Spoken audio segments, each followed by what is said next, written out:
Today we're making a flattering night out makeup that looks perfect for everybody. If you want your makeup to stay all night long, then you need a primer. My favorites are the transparent ones, silicone texture and powdery finish, because they fill in your pores and wrinkles and your foundation will go on much easier. I'll put below all links related to the products I'm using. They don't need to be the same. This makeup can be varied in so many ways. The important thing is keeping it simple, having on mind all the shades and brushes we're going to use and get a quality and long-lasting foundation. Since I found this MAC foundation, I don't get any other when I want a flawless and long-lasting makeup. I'm just sorry it has SPF on it, because for some reason camera flashes and SPF don't seem to get on well. Never wonder why your face looks so white in pictures when in nightclubs? Well, that's the reason. There are 3 tips when it comes to foundation. Spread it with a foundation brush, work it in good enough, and move the brush in circle motions, especially in T-zone. This movement gets the fade's pores out. Seems silly, but it's true. Next step, my Makeup Forever High Definition Powder. It helps setting makeup with its transparent finish.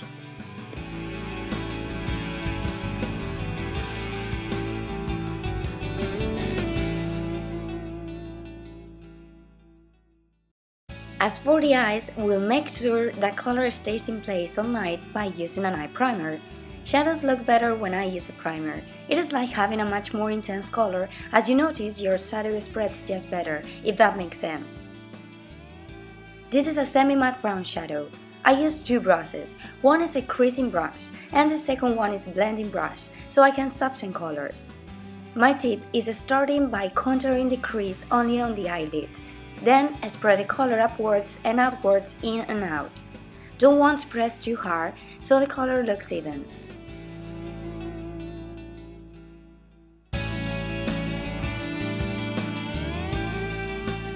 By taking the blending brush, we get to blur the edges, same time we make our eyes longer. Next, we need a white or a pale eyeshadow to light up the look and create some contrast with the darkest shadow. You need to place it in the interior corner of the eyelid. I apply it with little touches because I don't want it blurred.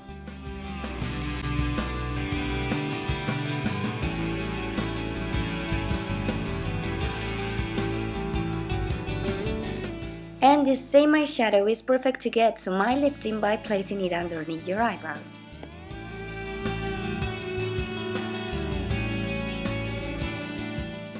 I chose a brown pencil as an eyeliner because I want something light. This is without a doubt the most difficult step, as it requires a sharpened, very pigmented pencil, a soft line and decision.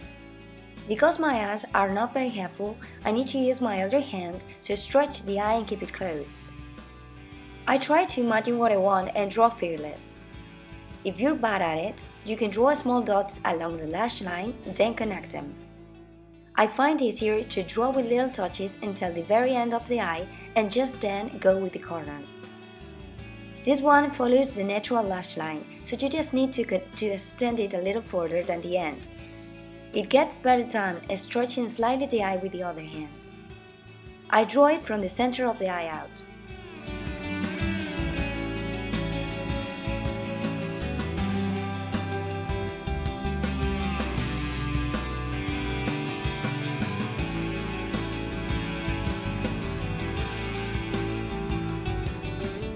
As for the mascara, I'm using the Oreal from Benefit.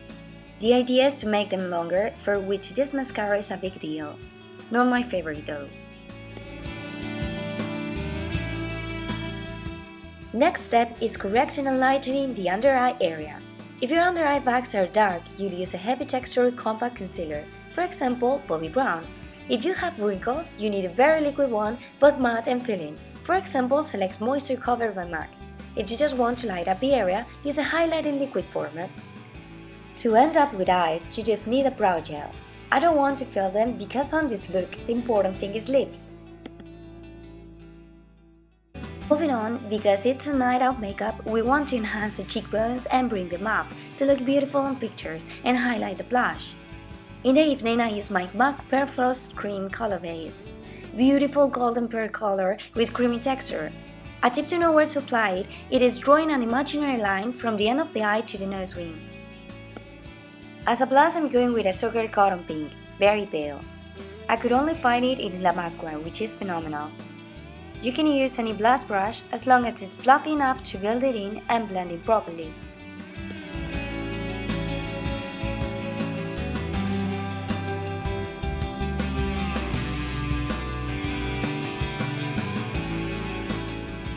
Before applying lipstick, I use Lord & Berry Neutral Lip Liner to define and add some volume to lips.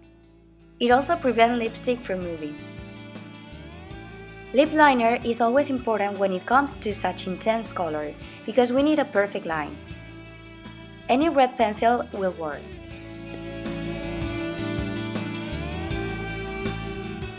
Let's go with the lips.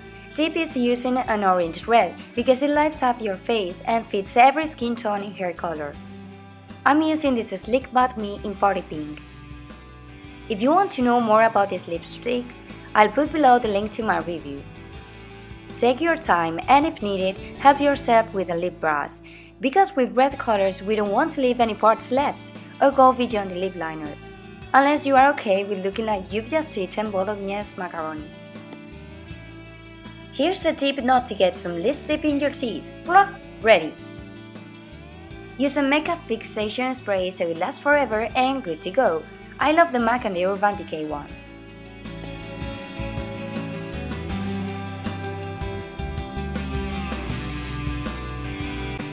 So this is it. I hope you guys enjoyed, and remember, I'm on Facebook, I'm on Twitter, I'm on Instagram, and I'll put down below all the products that I use here in the box. If you like the video, please click the button below and subscribe. So see you next video. Bye.